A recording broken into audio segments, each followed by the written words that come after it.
우리 말씀 함께 보죠. 오늘은 소망을 넘어 기쁨으로라는 제목으로, 사실은 소망을 넘어 충성으로라는 제목이었는데 내년도 표하고 연관시켜서 소망을 넘어 기쁨으로라고 제목을 바꿔봤습니다. 제가 이렇게 목소리가 잘 안 들린다고 그래서 이게 스피커가 앞에만 두 개 있어서 그런 것 같기도 하고 뒤에다가 하나를 해야 되나 싶기도 하고, 또 이게 좀 더 올리면 하우링이 자꾸 생겨서 또 더 올리기가 또 어렵고, 지금 겨울이라 또 저 히터를 틀어놓으니까 소리가 제가 저걸 못 밀고 나가서 잘 안 들리기도 합니다. 이래저래 어려우니까 방법은 제가 큰 소리로 하는 방법밖에 없는데, 제가 대충 큰 소리 할 테니까 여러분들도 잘 집중해서 들어주시면 좋겠습니다. 우리가 2025년 표 혹시 뭔지 아십니까? 네, 우리 한번 크게 읽어봅시다. 자, 시작. 네, 맞습니다. 여기 앞에 주님의 나라를 소망하는 교회라고 되어 있고, 여기도 주님의 나라를 소망하는 교회라고 되어 있습니다. 이 표를 가지고 우리 2025년도 한 해 달려왔는데요. 이 표의 근거 구절로 우리가 여기 마태복음 6장 33절 말씀이 있습니다. 이것도 한번 강단에 있으니까 한번 힘있게 읽어보죠. 시작. 그런즉 너희는 먼저 그의 나라와 그의 의를 구하라. 그리하면 이 모든 것을 너희에게 더하시리라. 네, 아멘. 오늘 우리가 이 말씀 가지고 1년 동안 달려왔는데요. 우리는 모두 주님의 나라를 소망하는 교회이자 성도이죠. 굳이 이렇게 캐치프레이즈로 만들지 않아도 우리 모두가 다 주님의 나라를 소망하는 사람들입니다. 사도 바울은 그의 주님을 향한, 그리고 주님의 나라를 향한 소망을 나의 달려갈 길이라는 표현 속에서 그 열망을 담아냈습니다. 달려갈 길. 여러분, 우리가 달려갈 길, 그리고 내가 사명을 바라보고 붙잡고 달려가고 주님 나라를 향해 달려간다, 이런 표현할 때 달려간다는 것은 목적지가 분명하다라는 표현입니다. 여러분, 달리기와 걷기의 차이가 뭔지 아십니까? 물론 여러 가지 차이가 있겠죠. 달리기는 두 발이 공중에 뜨고 걷기는 꼭 한 발이 땅에 닿아 있기도 하지만, 더 중요한 본질적인 차이는 달리기는 목적지가 분명치 않으면 절대 달리지 않는다라는 겁니다. 달리는 사람은 어디든 간에 목적지가 있다라는 것이죠. 그런데 걷는 사람들은 목적지가 없어도 이리저리 여기 갔다 저기 갔다 이렇게 걸어 다니죠. 우리가 사도 바울이 달리기를 한다라는 표현을 즐겨 사용한 것은 그의 신앙이 목적지를 향해 달려가는 그 열망과 더불어서 목적지에 대한 분명한 소망이 있었기 때문에 그렇다라는 것입니다. 우리도 마찬가지입니다. 우리의 삶의 목표는 이 땅이 아니에요. 이 땅에 목표를 두고 살아가는 사람들이 아닙니다. 오늘 일부 예배에 우리 고3 아이들이 몇 명이 왔어요. 그리고 우리 대학생도 오고, 그 아이들 때 이렇게 생각해 보면 그때는 공부를 잘해서 내가 원하는 대학, 원하는 학과에 가는 것이 나의 가장 중요한 목표요, 큰 목표라고 생각을 하게 됩니다.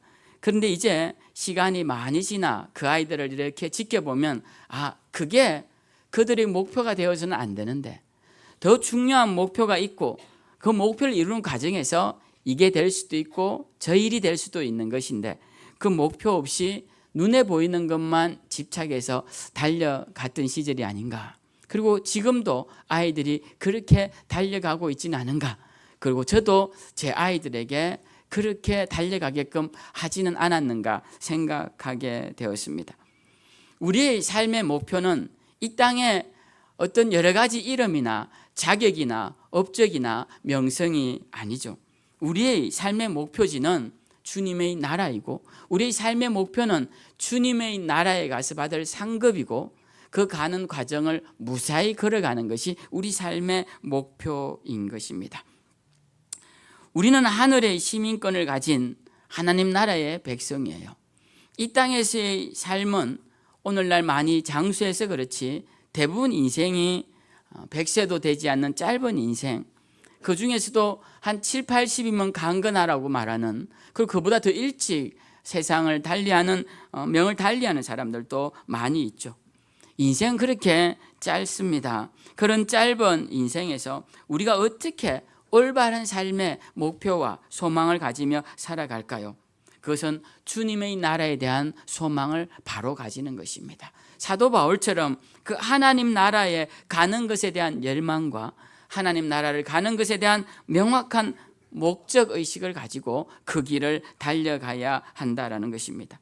그래서 우리가 이제 올 한 해 주님의 나라를 소망하는 교회 마지막 주로서 이제 이 본문을 가지고 이 주제를 가지고 마무리를 지을 때 과연 우리가 주님의 나라를 소망한다는 것은 무엇일까를 한번 생각해 보면 좋겠습니다. 주님의 나라를 소망하는 것은 어떤 모습일까에 대한 구체적인 생각들을 한번 해보면 좋을 것 같아요. 제가 그래서 비유를 하나 들고자 합니다. 어떤 사람이 다른 나라로 이민을 가기로 생각을 했다고 한번 쳐봅시다. 아니면 어떤 사람이 다른 나라로 선교를 가기로 자기를 정했다고 생각을 해봅시다. 자, 이렇게 선교를 가기로 또 이민을 가기로 정한 사람은 그 마음을 먹은 즉시 그때부터 해야 하는 일이 있죠. 그것은 바로 그 나라의 말을 배우고 그 나라의 가치관을 익히게 될 것입니다. 우리 침례교단에도 선교사로 작정을 하는 사람들은 반드시 선교사 훈련센터, 선교 훈련센터에 이제 들어가서 거기서 적정한 선교 훈련을 받게끔 되어 있습니다. 그래야만이 교단 파송 선교사가 될 수가 있어요. 근데 그 선교의 기간은 6개월, 1년 이렇게 더 긴 사람도 있지만 그렇게 훈련을 받아요. 그 훈련을 받는 게 거기 아예 들어가서 훈련을 받습니다. 근데 그 훈련을 받는 내용들이 대부분 그 나라에 대한 이야기예요. 우리 지금 떠나는 이 대한민국에 대한 이야기는 거의 배우지 않고 우리가 가야 할 그 선교의 대상지에 대해서 언어도 배우고 그 나라의 가치관도 배우고 그 나라의 기후도 배우고 역사도 배우고 생활 환경도 다 익힙니다. 그렇게 하는 이유는 그 나라에 가기 위한 자격, 즉 능력을 갖추기 위해 그렇게 하는 것이죠. 우리가 선진국으로 이민을 가려면 가장 먼저 그곳에서 보는 게 우리의 재정 상태를 봅니다. 그곳에서 우리의 생활할 수 있는 재정 상태가 되는지를 보는 것은 우리가 그곳을 갈 수 있는 자격이 있느냐 없느냐를 보는 것이죠. 마태복음 6장 33절은 우리에게 주님의 나라를 들어가기 위한 중요한 전제 조건을 이야기하는데요. 그것이 뭐냐면 먼저 하나님의 나라에 대한 소망을 품으라는 것입니다. 주님의 나라에 들어가기 위해 그 나라에 들어가기 위한 필요 조건이 무엇이냐면 바로 주님 나라를 향한 소망이 필요하다는 것입니다. 주님 나라에 들어가고자 하는 열망을 가지라는 것이죠. 그래서 오늘 앞에 보면 먼저 그의 나라를 구하라 라고 기록이 되어 있습니다. 너희는 먼저 그의 나라를 구하라. 여기서 먼저라는 말씀이 아주 중요하죠. 우선순위에 관한 말씀입니다. 우리의 삶의 우선순위를 주님의 나라를 구하는 일에 두라는 것입니다. 무엇이 우선이냐라는 것이죠. 하나님 나라의 시민권을 가진 우리는 이 땅의 방식이 아니라 하나님 나라의 방식대로 그 하나님 나라가 원하는 방식대로 우선순위를 재조정해야 합니다. 우리는 주님의 나라를 소망한다. 그래서 소망하자라고 말씀을 드렸더니 이 소망이라는 추상적인 단어로 우리 삶을 느슨하게 만들어버리는 명분을 만들기도 하는데요. 소망이라는 것은 그렇게 느슨하고 추상적인 사고가 아닙니다. 소망은 관념이 아니라 실천이고 생각에만 머무는 것이 아니라 행동으로 이어지는 것입니다. 주님은 우리에게 주님의 나라를 구하라, 즉 주님의 나라를 소망하라고 말씀하셨는데 그렇다면 주님의 나라를 구하고 주님의 나라를 소망하는 구체적인 행동은 무엇일까요? 그것은 우리가 예배 시간을 늘리거나 아니면 기도원에 들어가서 기도에 전무하거나 이런 것만을 의미하는 것이 아닙니다.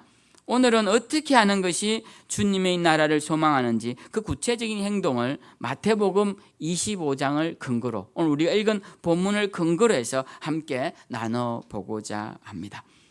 예수님은 오늘 본문 마태복음 25장을 통해 하나님 나라를 소망하는 자의 우선순위가 어디에 있어야 하는지 아주 놀라운 답을 주시는데요.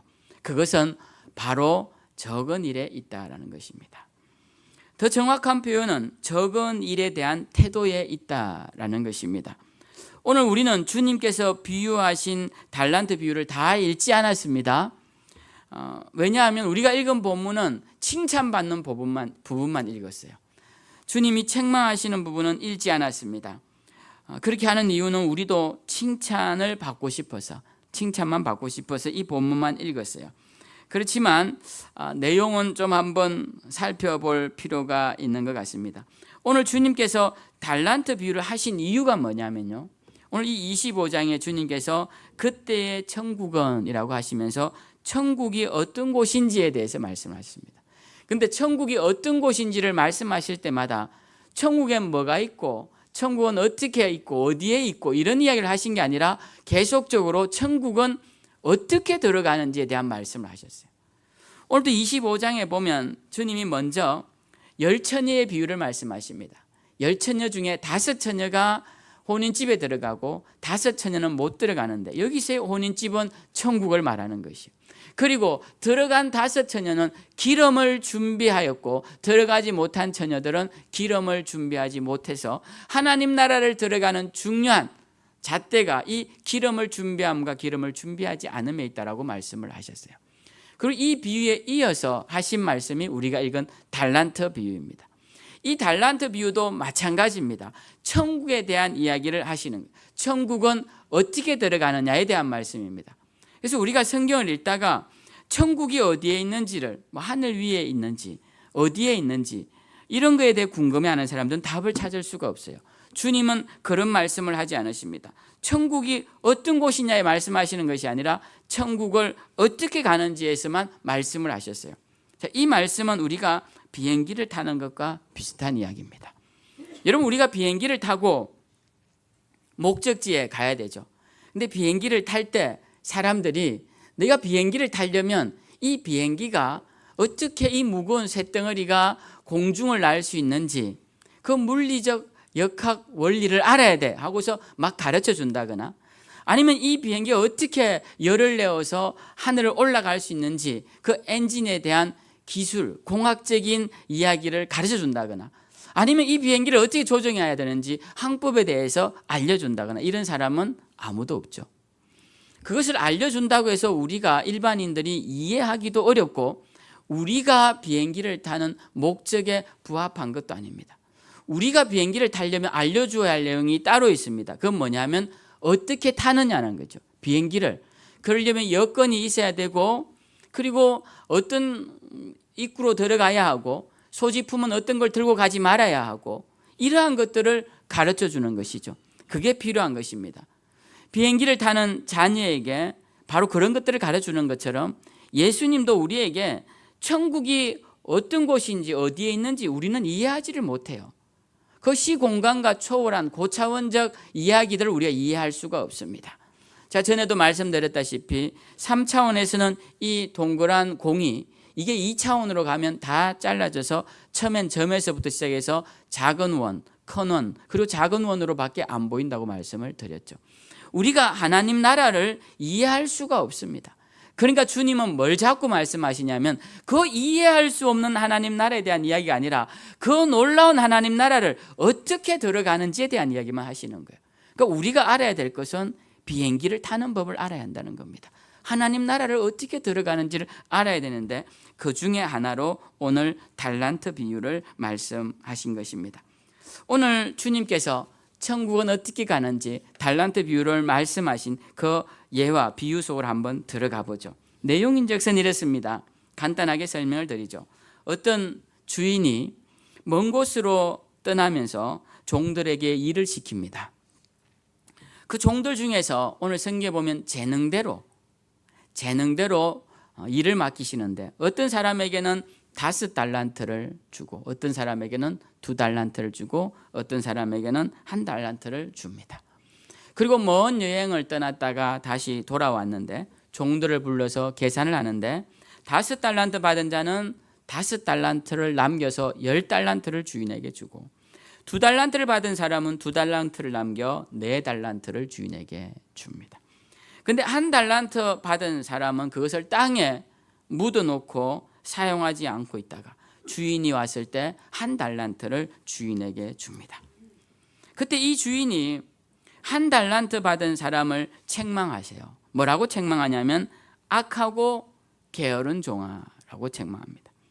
이 종의 악함이 어디에 있느냐면요, 이 종은 왜 1달란트만 주었을까요? 이 1달란트를 은행에다 맡기면 이자를 받을 수 있을 터인데 여기서도 주인이 말하죠. 이것을 맡겨서 이자라도 받아서 줘야 되지 않느냐라고 말을 합니다. 근데 이 1달란트 받은 사람이 1달란트만 주인에게 돌려주는 이유는 주인에게 자기 자신이 기분이 나쁘다는 걸 보여주기 위함이에요. 나는 당신이 여기 5달란트를 주고 2달란트도 줬는데 나는 내 능력을 무시해서 1달란트밖에 안 주었으니 기분이 나빠. 그래서 저는 1달란트를 주는 겁니다 라고 표현하는 거예요. 그래서 주인이 이 종을 악하다고 말하는 거예요. 네가 악하다. 그 다음에 이 종이 아무것도 안 하고 그냥 묻어만 뒀다가 주죠. 그러니까 이 종을 게으르다고 하는 거예요. 이것을 가지고 무엇인가 아무것도 하지 않았습니다. 그래서 이 종에게 향한 주인의 책망은 2가지예요. 게으르고 악한 종아라고 책망을 합니다. 사람의 악함이 어디에서 올까요? 공동체가 무너지는 이유가 어디에서 원인이 있을까요? 대부분 잘 들여다보면 질투에서 시작됩니다. 질투에서. 저 사람은 저러는데 왜 나는 이래? 이러한 비교 의식은 공동체뿐만 아니라 가정도 무너뜨리고 나중엔 자기 자신도 무너뜨리게 돼요. 여러분, 세상 사람들은 사실 그렇게 자기 자신에게, 여러분 자신에게 관심이 없습니다. 저는 이 성탄절 칸타타 영상이 올라와서 이렇게 보는데 누구를 제일 열심히 봤을 것 같아요? 네, 저 자신을 제일 열심히 봤습니다.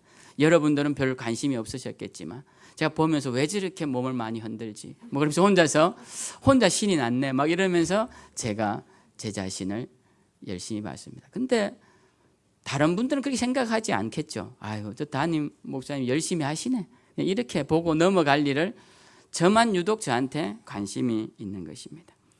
그러니까 여러분, 다른 사람과 너무 비교하지 마십시오. 사람이 나를 어떻게 볼 것인지 너무 그렇게 생각하실 필요가 없습니다.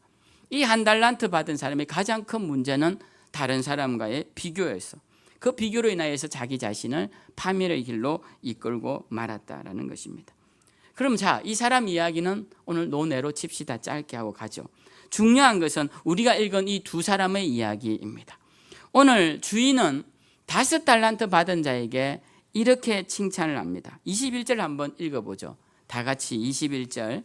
자, 함께 읽습니다. 시작. 그 주인이 이르되 잘하였도다 착하고 충성된 종아 내가 적은 일에 충성하였음에 내가 많은 것을 내게 맡기리니 내 주인의 즐거움에 참여할지어다 하고. 아멘. 우리 23절도 한번 더 읽어볼까요?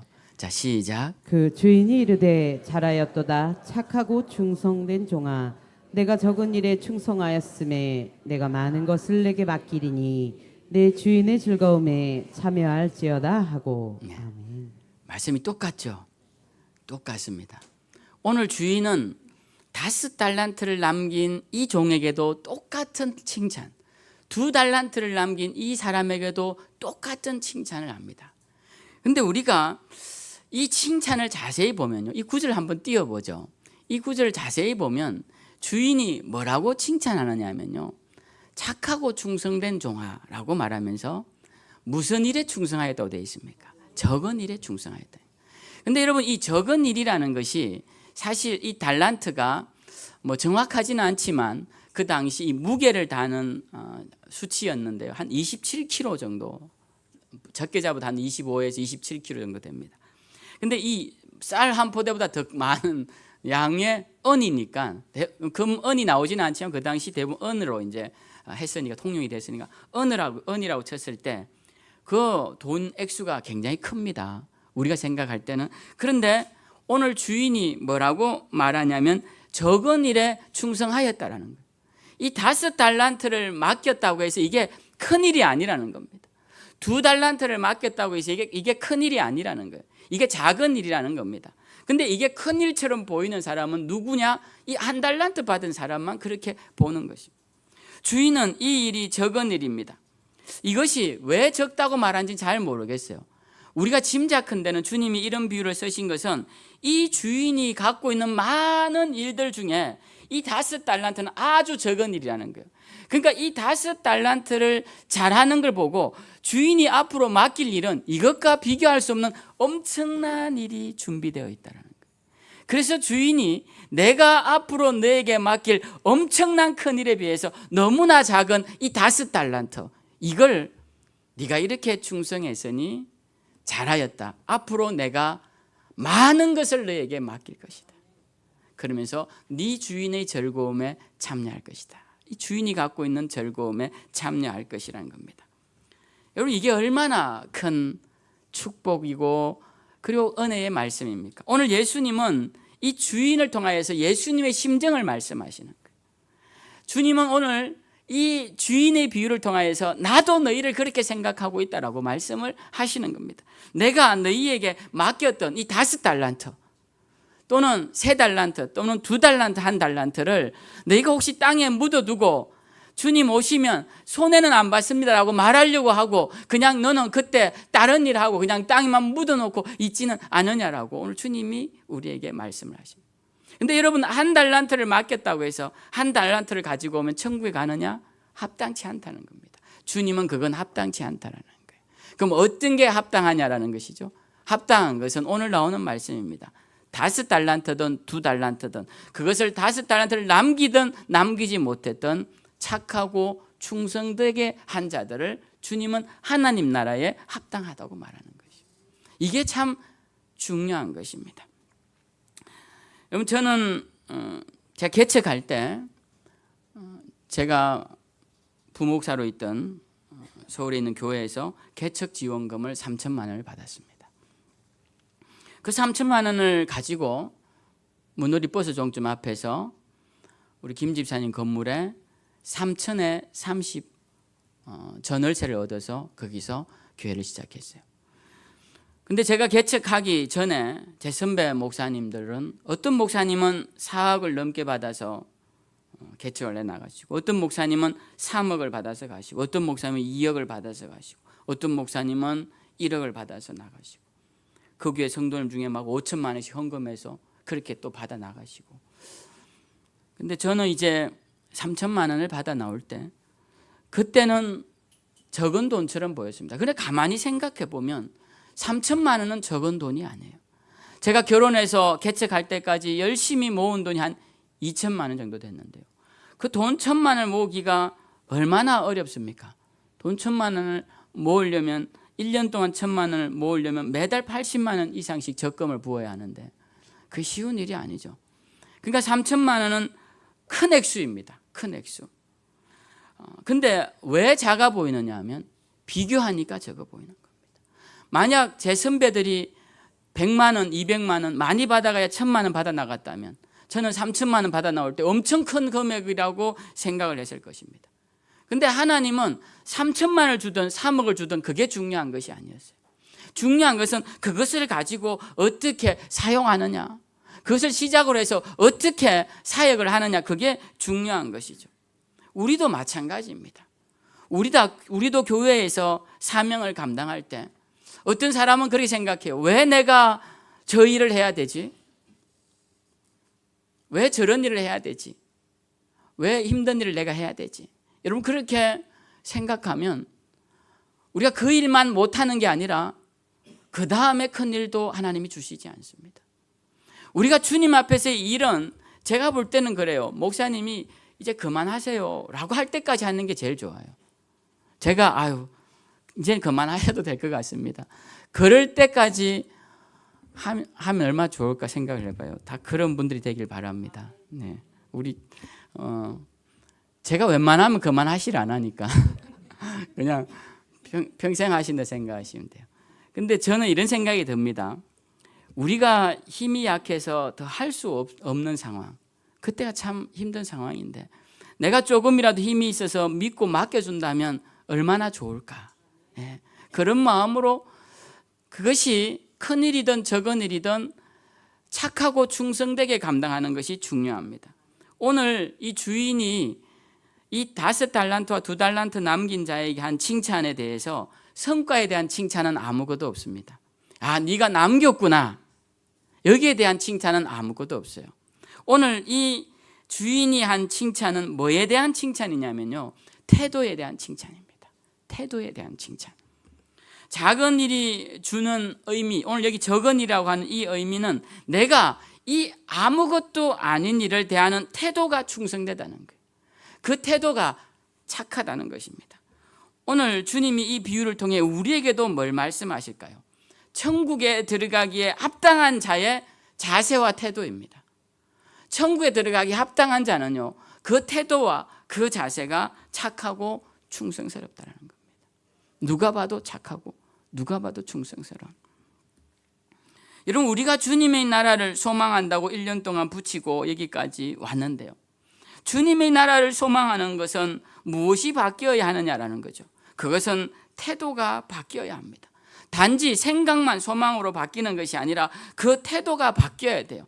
그 태도가 바뀌면 작은 것에서부터 모든 태도가 바뀌기 시작합니다. 우리 다른 성도들을 대하는 태도, 그리고 상황을 바라보는 태도, 주어진 사명을 대하는 태도, 이 모든 태도가 바뀌게 되는 것이죠. 주님은 우리에게 먼저 그의 나라와 그의 의를 구하라고 하십니다. 하나님 나라를 구하는 것, 얼핏 보면 대단히 큰일 같습니다.